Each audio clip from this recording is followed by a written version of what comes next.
kekuasaan Soekarno memasuki senjakala pada tahun 1965. Beberapa peristiwa besar pun terjadi. Satu di antaranya adalah peristiwa Gerakan 30 September. Kala itu peristiwa tahun 1965 benar-benar telah mempengaruhi kestabilan politik dan keamanan Indonesia. Presiden Soekarno tak tinggal diam dan bertanggung jawab mengusut tuntas hal itu melalui Super Semar. Soekarno selaku Presiden RI memerintahkan Maijen Soeharto selaku Pangkop Kamtib agar mengambil tindakan yang dianggap perlu untuk mengatasi situasi keamanan. Soeharto lantas bergerak melaksanakan perintah pemulihan keamanan sesuai yang diinstruksikan padanya. Semua orang yang dekat dengan Bung Karno diinterogasi perihal Gerakan 30 September G30S. Termasuk istri Soekarno yang berasal dari Jepang, Ratnasari Dewi Soekarno. Namun tak mudah bertemu dengan Dewi Soekarno. Soeharto harus berhati-hati dalam bertindak. Dilansir dari Surya, maka diperintahkannya Brigjen T. I. Yoga Sugomo selaku asisten 1 intelijen Kostrat bersama dengan Martono untuk merancang sebuah pertemuan rahasia dengan Dewi Soekarno. Soeharto dan Ratnasari Dewi direncanakan bertemu pada 20 Maret. Tidak mudah mengatur pertemuan itu karena Dewi adalah istri presiden. Oleh karena itu, diusulkan agar pertemuan dilakukan secara tidak resmi. Rencananya, Soeharto akan bertemu dengan Dewi di lapangan golf, kata Yoga, yang dikutip dari buku biografinya, Jenderal Yoga, loyalis di balik layar. Tujuan pertemuan itu untuk mengorek informasi, kebijakan, serta kegiatan Soekarno sebelum detik-detik G30S terjadi. Dewi awalnya tak tahu pertemuannya dengan Soeharto amatlah penting. Namun akhirnya Dewi menyadari bahwa kepemimpinan Soekarno sudah habis dan kalah. Dalam pertemuan itu, Soeharto memberi 3 pilihan kepada Dewi untuk dipilih oleh Soekarno. Pertama, segera pergi ke luar negeri untuk istirahat tanpa ada lagi urusan politik di Indonesia. Kedua, tetap di Indonesia, tapi sebagai presiden yang tak lagi punya wewenang alias cuma sebutan saja. Ketiga, Soekarno mengundurkan diri secara total sebagai presiden. Belakangan Dewi memberi kesaksian kepada saya bahwa begitu mendengar 3 opsi saran Soeharto itu, dia baru menyadari bahwa dia dan suaminya telah kalah dalam permainan, kata Aiko Kurosawa, seorang sejarawan asal Jepang. Di samping itu, ternyata Ibu Tin mengetahui bahwa Soeharto melakukan pertemuan secara diam-diam dengan Dewi Soekarno. Ia pun dibakar api cemburu. Akhirnya Ibu Tin mendiamkan Soeharto beberapa hari lantaran tindakan suaminya itu. Aduh, buat apa sih dipertemukan segala? Itu Bu Harto jadi marah, kata Probo Sutejo, adik Soeharto, dalam bukunya berjudul Probo Sutejo, Saya dan Mas Harto. Tak hanya Bu Tin, ternyata Soekarno juga mengetahui pertemuan tersebut dan marah karena mengira Soeharto hendak menculik Ratnasari Dewi. Tidak jelas mengapa rencana yang sudah diatur sangat rahasia itu bocor. Tentu saja, info tersebut sampai kepada Presiden dengan penafsiran yang sudah keliru, kata Yoga Sugomo. Turunnya Presiden Soekarno merupakan awal dari melesatnya karir Soeharto. Namun, untuk meraih pangkat hingga Jenderal Besar 5, Soeharto harus melalui perjuangan keras. Dilansir dari Nakito, karir militer Soeharto berawal saat menjadi prajurit KNEL tahun 1942 atau Tentara Kerajaan Hindia Belanda. Saat Jepang menduduki Indonesia dan Belanda menyatakan menyerah, Soeharto bergabung dalam prajurit PETA pembelah tanah air. Begitu Jepang kehilangan kekuasaan dan Indonesia memasuki masa transisi revolusi untuk mempertahankan kemerdekaan, Soeharto yang sudah memiliki keterampilan bertempur langsung bergabung dengan Tentara Keamanan Rakyat TKR. Sebagai anggota TKR yang kemudian menjabat Batalion 10, Soeharto terlibat dalam berbagai pertempuran sengit melawan pasukan sekutu dan Belanda. Pasukan sekutu yang datang ke Indonesia pasca proklamasi tahun 1945 itu bertugas melucuti tentara Jepang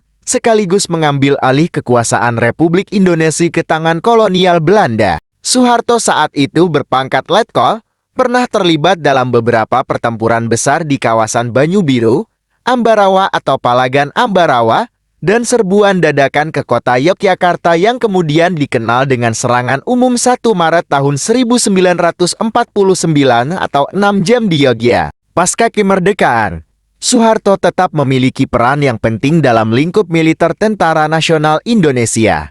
Soeharto kemudian mengemban amanah sebagai Panglima Mandala untuk membebaskan Irian Barat dan sekaligus penumpasan Gerakan 30 September atau Gestapo.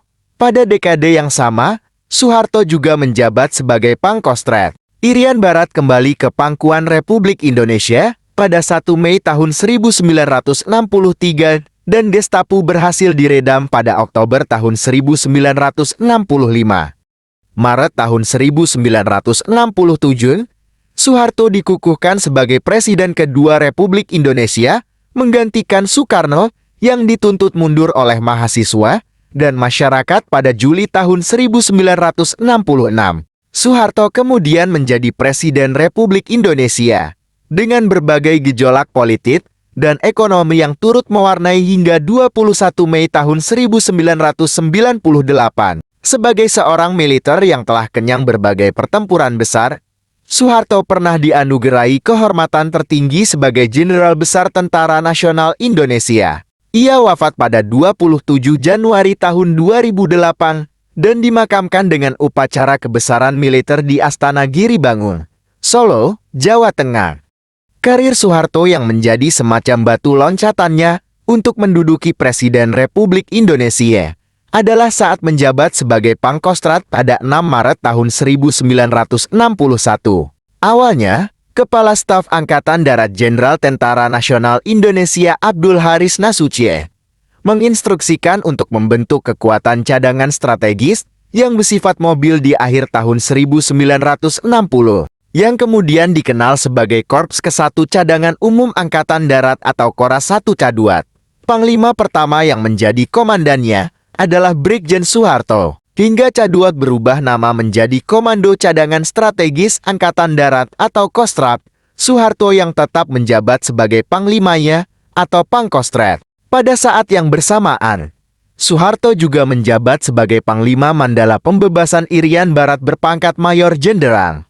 Dua jabatan sebagai Panglima yang membawahi puluhan ribu pasukan ini membuat karir Soeharto berkembang secara drastis hingga menjadi orang nomor 1 di Indonesia. Selama 32 tahun Indonesia dipimpin oleh Soeharto. Soeharto menjadi presiden selesai Soekarno turun dari jabatannya sebagai presiden yang pertama. Seorang pengelola restoran, Yu Husni Wirajaya, menceritakan pengalamannya saat bertemu Soeharto. Termasuk saat Soeharto mengalami peristiwa yang tidak biasa menjelang wafatnya sang istri. Kisah itu diceritakannya dalam buku berjudul Pak Harto, The Untold Stories. Dalam buku, Yu mengaku pernah menemani Soeharto mengunjungi Pulau Tunda pada 26 April tahun 1995. Saat itu, Soeharto baru saja selesai menjalankan sholat Jumat. Begitu sampai di Pulau Tunda, Soeharto langsung memancing saat sore hari. Tak membutuhkan waktu lama, Soeharto berhasil mendapatkan 2 ekor kakap merah berukuran besar. Namun, tiba-tiba saja muncul hujan yang disertai angin kencang, dan cuaca pun gelap. Seketika mereka pun menghentikan kegiatan memancing itu. Pada saat itu arus bawah laut juga deras, sehingga dari kapal lemuru yang beliau gunakan memancing, Pak Harto pindah ke kapal Madrim yang lebih besar, dan saya ikut bersamanya, kata Yu. Namun, peristiwa yang tidak biasa kembali terjadi.